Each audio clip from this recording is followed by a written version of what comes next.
북한이 개성공단에 남아있는 한국 자산을 무단으로 사용하는 정황이 계속 이어지고 있습니다. 정상 가동됐던 시기와 비슷한 차량 움직임이 지속적으로 포착되고 있습니다. 박동정 기자가 보도합니다. 개성공단의 전자제품 생산업체 밀집구역을 촬영한 플래닛랩스의 지난 9일자 위성사진입니다. 인터넷용 광통신 케이블과 커넥터, 인공치아 등을 생산했었던 한국 중소기업 제시콤사가 위치했던 곳에 버스 여러 대가 포착됐습니다.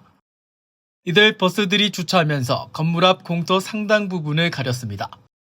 VUA는 2021년 8월부터 제시콤 건물 앞에서 버스 8대에서 9대가 정기적으로 정차하는 모습을 포착해 보도했습니다. 위성사진의 화질이 낮아 정확한 버스의 수는 파악하기 쉽지 않지만 전례로 볼 때 이번에도 비슷한 규모로 추정됩니다. 제시콤에서 포착된 버스는 현대자동차의 에어로시티로 확인돼 북한이 한국 기업 소유 공장에 근로자를 정기적으로 출근시킨다는 의혹이 나왔습니다. 에어로시티 버스 한 대당 25명에서 최대 10명까지 태울 수 있어 이곳에서 포착된 8대에서 9대의 버스로 이동한 근로자는 최대 410명으로 추산됩니다. 제시콤 인근 다른 건물 공터에서도 비슷한 움직임이 포착됐습니다.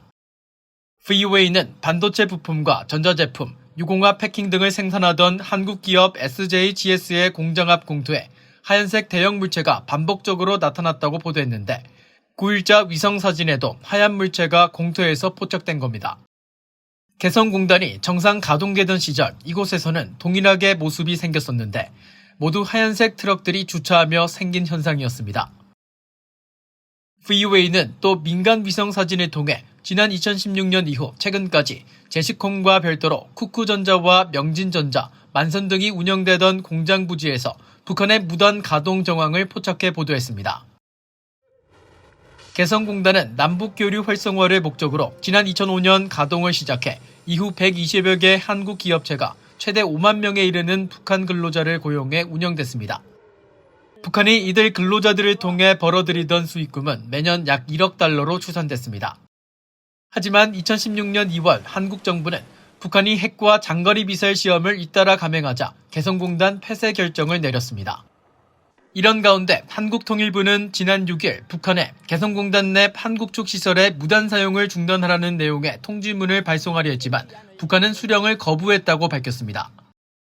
이어 권영세 통일부 장관은 11일 발표한 성명을 통해 북한의 개성공단 무단 사용을 규탄하고 북한이 한국 정부의 촉구와 경고에도 불구하고 재산권을 침해하고 있다고 지적했습니다. VUA 뉴스 박동정입니다.